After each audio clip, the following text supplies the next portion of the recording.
Bom, pessoal, nós vamos ler agora os textos que nós programamos para o dia 8 de maio. Os textos são Atos 18, Juízes 9 e Jó 38. Vamos falar com o Senhor? Obrigado, Pai, pela Tua palavra. Esteja conosco neste tempo. Como todos os dias nós temos pedido para o Senhor nos dê o discernimento necessário para que nós possamos praticar o que nós tivermos aprendido. Que a Tua verdade possa florescer no nosso coração, porque nós sabemos que o Senhor é bondoso, poderoso.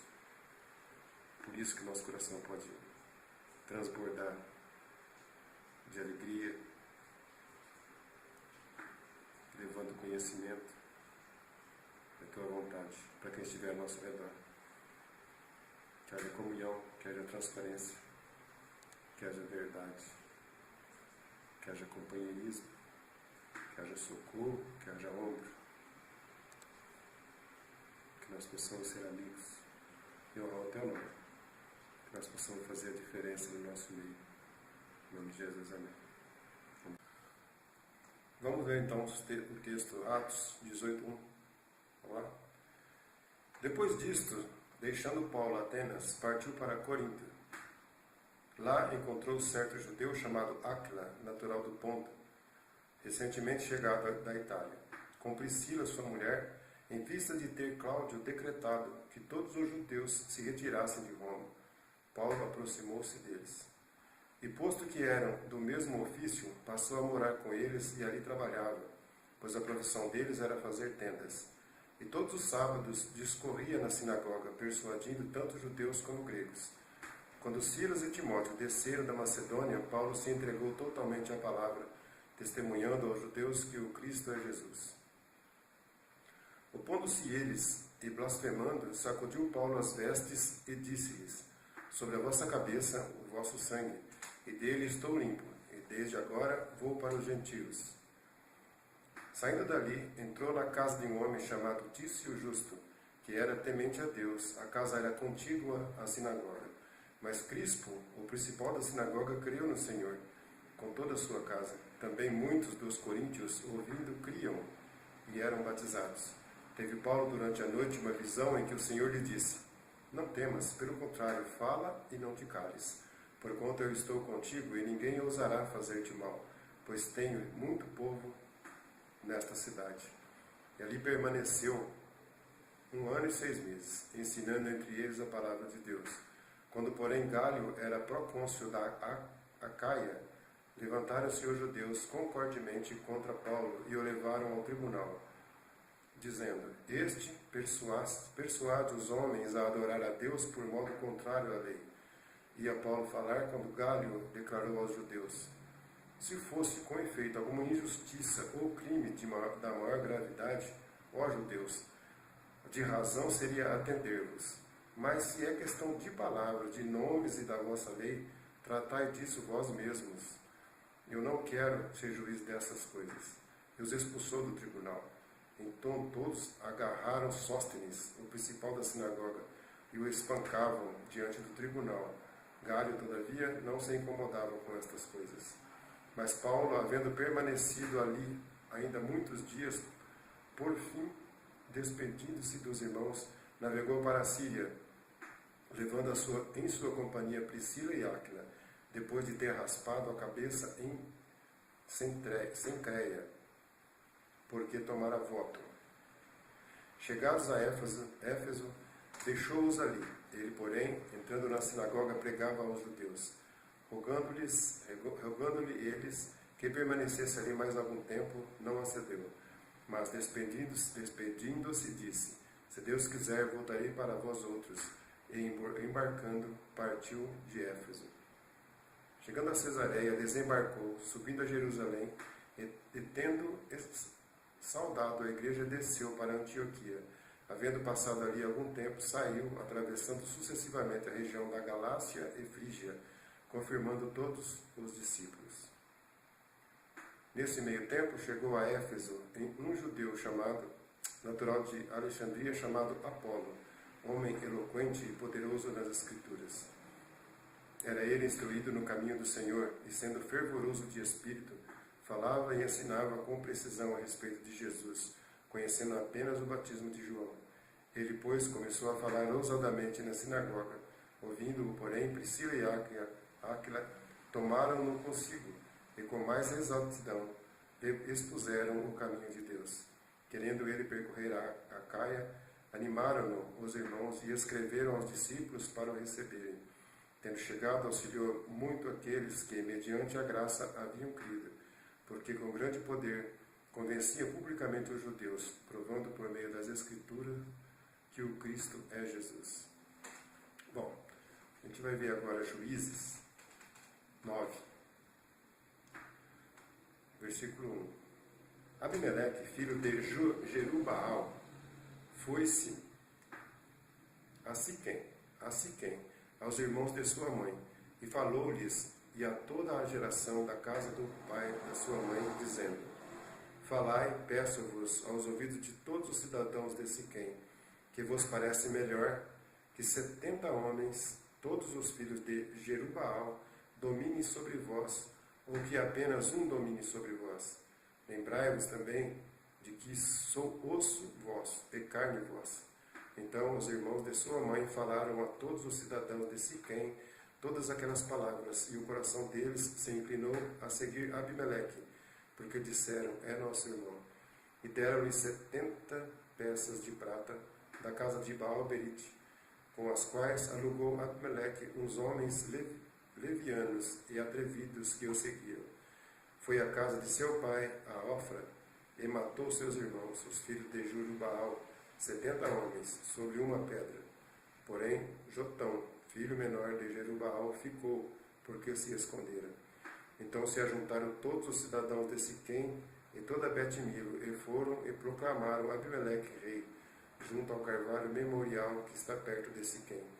Avisado disto, Jotão foi e se pôs no cimo do monte Gerizim, e em alta voz clamou e disse-lhes: Ouvi-me, cidadãos de Siquém, e Deus vos ouvirá a vós outros. Foram certa vez as árvores ungir para si um rei, e disseram à oliveira: reina sobre nós. Porém a oliveira lhes respondeu: deixaria eu o meu óleo, que Deus e os homens em mim prezam, e iria parar sobre as árvores? Então disseram as árvores à figueira: vem tu e reina sobre nós. Porém a videira lhes respondeu: deixaria eu o meu vinho.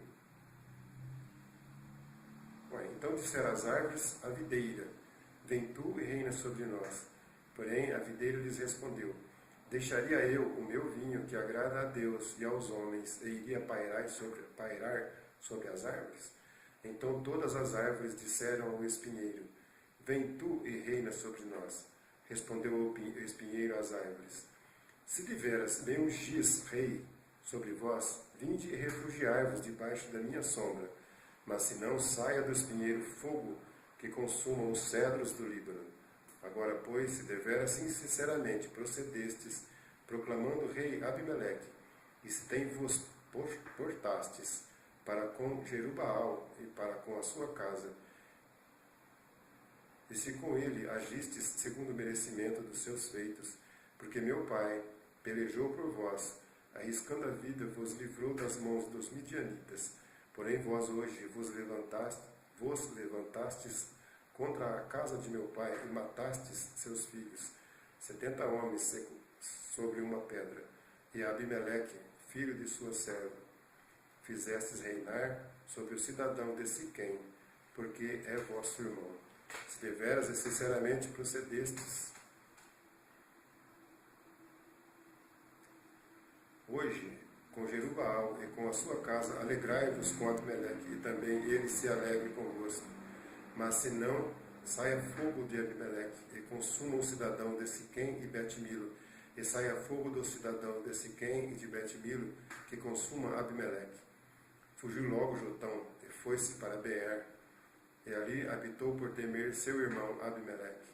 Havendo, pois, Abimeleque dominado 3 anos sobre Israel, suscitou Deus um espírito de aversão entre Abimeleque e o cidadão de Siquém, e estes se houveram aleivosamente contra Abimeleque. para que a vingança da violência praticada contra os 70 filhos de Jerubaal viesse, e o seu sangue caísse sobre Abimeleque, seu irmão, que os matara, e sobre os cidadãos de Siquém, que contribuíram para que ele matasse seus próprios irmãos. Os cidadãos de Siquém puseram contra ele homens de emboscada sobre os cimos dos montes, e todo aquele que passava pelo caminho junto a eles, o assaltavam. E isto se contou a Abimeleque. Veio também Gaal, filho de Ebed, com seus irmãos, estabeleceram em Siquém, e os cidadãos de Siquém confiaram nele, e saíram ao campo, e vitimaram as suas vinhas, e pisaram as uvas, e fizeram festas, e foram à casa de seu Deus, e comeram, e beberam, e amaldiçoaram Abimeleque. Disse Gaal, filho de Ebed: quem é Abimeleque, e quem somos nós de Siquém, para que o sirvamos? Não é porventura filho de Jerubaal, e não é Zebul, o seu oficial? Servia antes aos homens de Amor, pai de Siquém. Mas nós, por que serviremos a ele? Quem dera estivesse este povo sob a minha mão, e eu expulsaria Abimeleque e lhe diria: multiplica o teu exército e sai. Ouvindo Zebul, governador da cidade, as palavras de Gaal, filho de Ebed, se acendeu em ira, e enviou astutamente mensageiro a Abimeleque, dizendo: eis que Gaal, filho de Ebed, e seus irmãos vieram a Siquém e alvoroçaram a cidade contra ti. Levanta-te, pois, de noite, tu e o povo que tiveres contigo, e ponde-vos de emboscada no campo. Levanta-te pela manhã ao sair do sol, e dá de golpe sobre a cidade, saindo contra ti Gaal com a sua gente. Procede com ele como puderes. Levantou-se, pois, de noite, Abimeleque e todo o povo que com ele estava, e se puseram de emboscada contra Siquém em 4 grupos. Gaal, filho de Ebed, saiu e pôs-se à entrada da porta da cidade. Com isto, Abimeleque e todo o povo que com ele estava se levantaram das emboscadas. Vendo Gaal aquele povo, disse a Zebul: eis que desce gente dos cimos dos montes. Zebul, ao contrário, disse: as sombras dos montes vês por homens. Porém, Gaal tornou ainda a falar e disse: eis ali desce gente defronte de nós, e numa tropa vem do caminho do carvalho dos adivinhadores. Então lhe disse Zebul: onde está agora a tua boca, com a qual dizias: quem é Abimeleque, para que o sirvamos? Não é este, porventura, o povo que desprezaste? Sai, pois, e peleja contra ele. Saiu Gaal adiante dos cidadãos de Siquém e pelejou contra Abimeleque. Abimeleque o perseguiu, Gaal fugiu de diante dele, e muitos feridos caíram até a entrada da porta da cidade. Abimeleque ficou em Arumá, e Zebul expulsou a Gaal e seus irmãos, para que não habitassem em Siquém. E no dia seguinte saiu o povo ao campo. Disto foi avisado Abimeleque, que tomou seus homens e os repartiu em 3 grupos, e os pôs de emboscada no campo. Olhando, viu que o povo saía da cidade, então se levantou contra eles e os feriu. Abimeleque e o grupo que com ele estava romperam de improviso e tomaram posição à porta da cidade, enquanto os 2 outros grupos deram de golpe sobre todos os quantos estavam no campo e os destroçaram. Todo aquele dia pelejou Abimeleque contra a cidade e a tomou. Matou o povo que nela havia, assolou-a e a semeou de sal. Tendo ouvido isto, todos os cidadãos da torre de Siquém entraram na fortaleza subterrânea, no templo de El-Berite. Contou-se a Abimeleque que todos os cidadãos da torre de Siquém se haviam congregado. Então subiu ele ao monte Salmão, ele e todo o seu povo. Abimeleque tomou de um machado e cortou uma ramada de árvore, e a levantou e pô-la ao ombro, e disse ao povo que com ele estava: o que me viste fazer, fazei-o também vós depressa.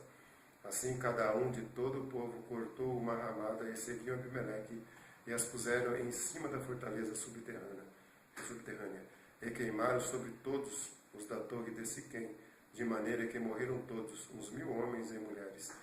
Então se foi Abimeleque a Tebes, e a sitiou e a tomou. Havia, porém, no meio da cidade uma torre forte, e todos os homens e mulheres, todos os moradores da cidade, se acolheram a ela, e fecharam após si as portas da torre, e subiram ao seu eirado. Abimeleque veio até a torre, pelejou contra ela, e se chegou até a sua porta para a incendiar. Porém, certa mulher lançou uma pedra superior de moinho sobre a cabeça de Abimeleque, e lhe quebrou o crânio.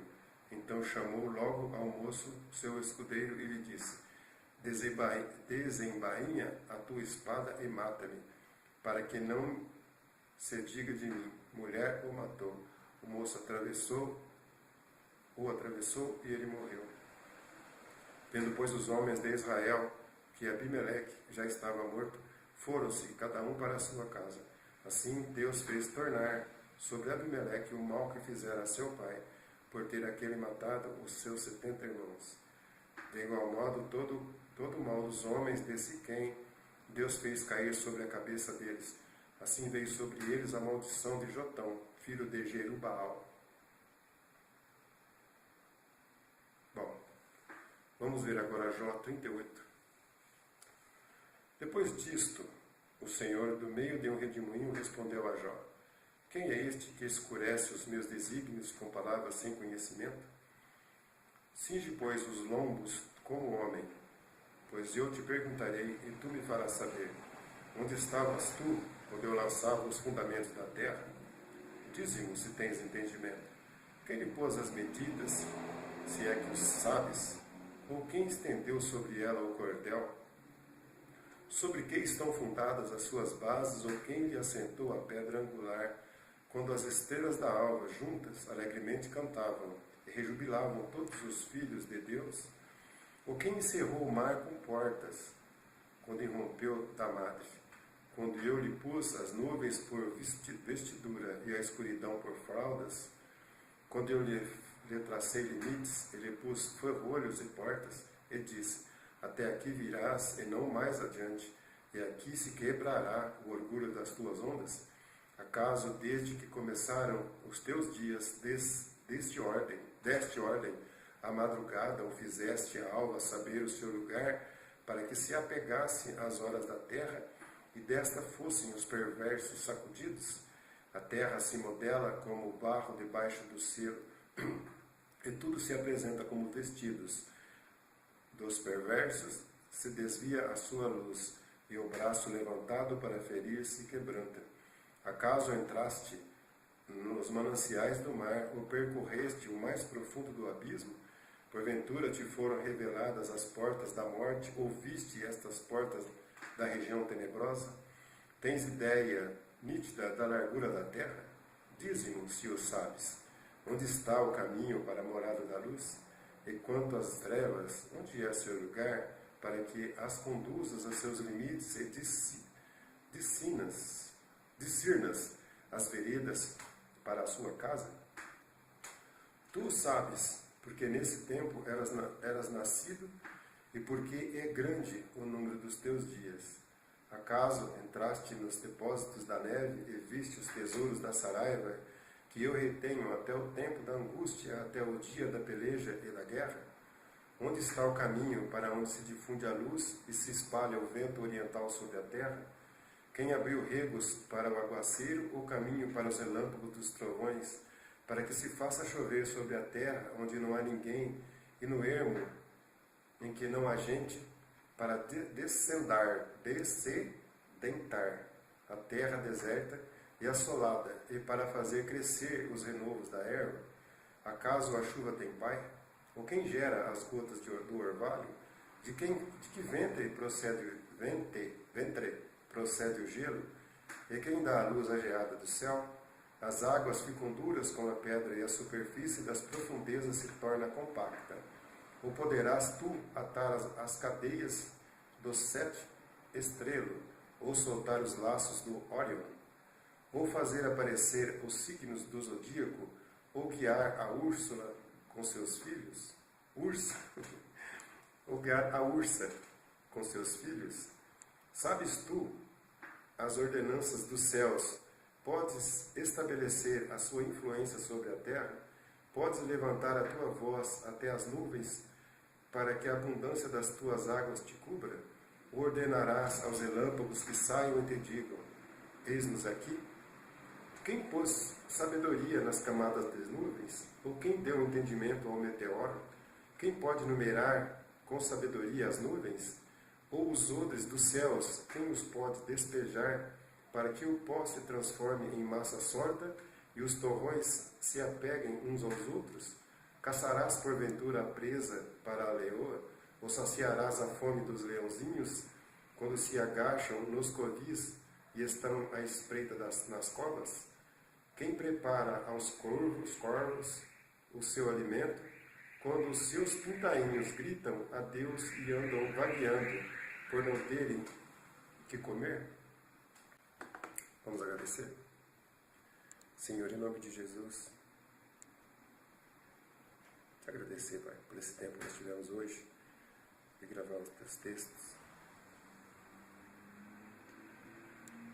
A sede é grande de te buscar, porque tua palavra é firme, cheia de ensinamento, e dá sede de buscar.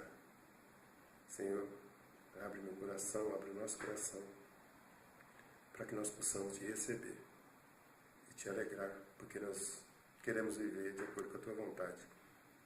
Obrigado, Senhor. Em nome de Jesus, amém.